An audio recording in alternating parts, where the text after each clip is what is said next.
Get 3 months of local news for just 99 cents a month. You'll get unlimited access to the news you need to stay engaged and connected to your community. Visit DuluthNewsTribune.com/subscribe now to get 3 months of local news for only 99 cents a month. Hello Northlanders, it's Tuesday, May 28th. I'm Wyatt Buckner with your Duluth News Tribune Minute, presented by Minnesota Power Employees Credit Union. The average MPECU member saves over $785 a year in better rates and lower fees. And with MPECU, every ATM is your ATM.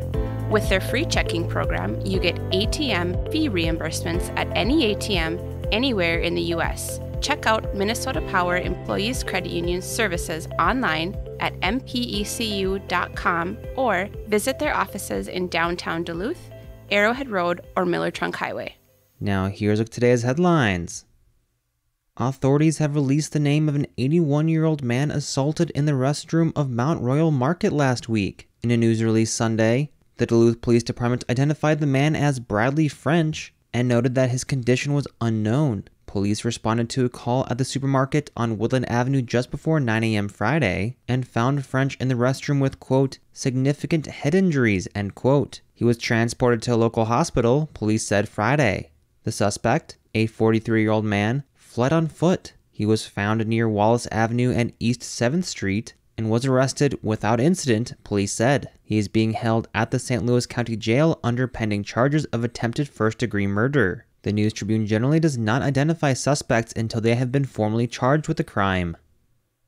Ski Hut Adventure Center was bustling with activity throughout its grand opening weekend, which began with the ribbon-cutting event on Friday. The new ski and bike shop is located directly across from the Spirit Mountain Grand Avenue Chalet.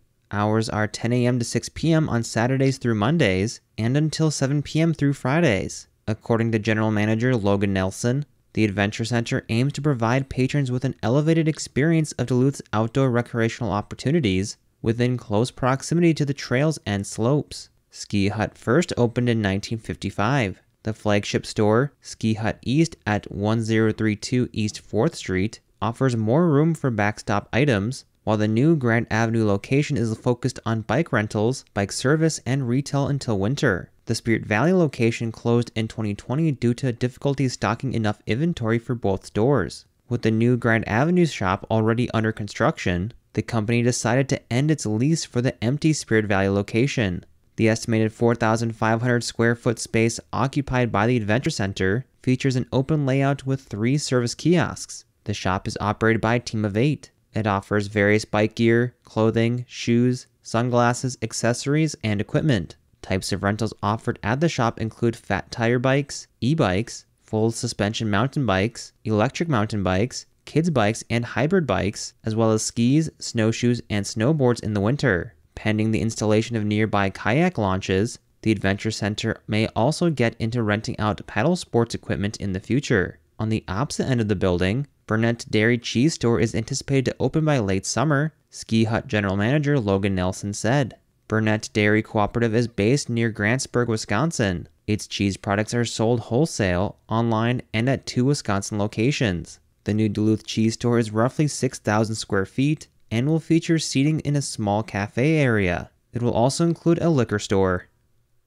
A developer has dropped controversial plans to build new housing in Duluth's Hawk Ridge neighborhood. Nick Erickson, president of New Haven LLC, notified city officials Friday that he has withdrawn his request to rezone about 4 acres of undeveloped land for what was proposed to be a 24-unit housing development. The project, Bald Eagle Estates, stirred opposition from residents in the Hawk Ridge neighborhood concerned about the impact it could have on Amity Creek, a designated trout stream, views from Skyline Parkway, and local traffic.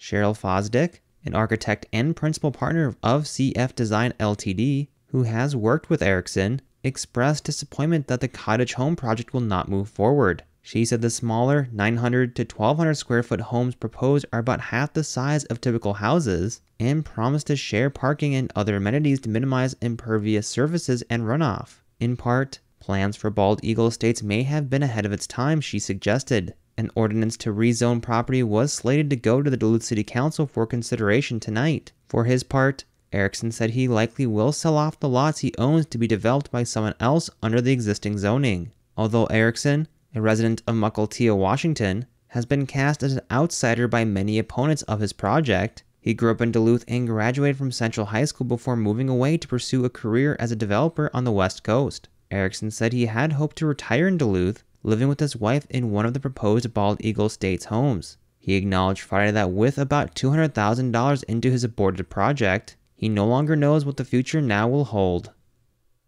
Now here's your forecast, brought from the News Tribune's Northlandia podcast. Weather for the Duluth area today, looking at a mostly cloudy day, and then we'll have chances of showers later on in the afternoon and evening. High temperatures in the mid-60s. We'll see the sunshine really make a return as we go into Wednesday, but slightly cooler. Temperatures in the lower 60s, upper 60s for Thursday and Friday, chances of rain for Friday afternoon.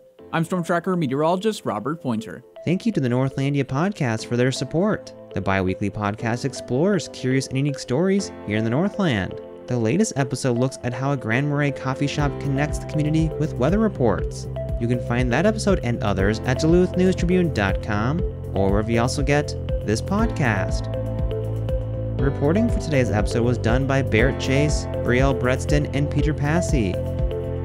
Thank you for listening to Duluth News Tribune Minute. Have a great day, and we'll see you back here tomorrow.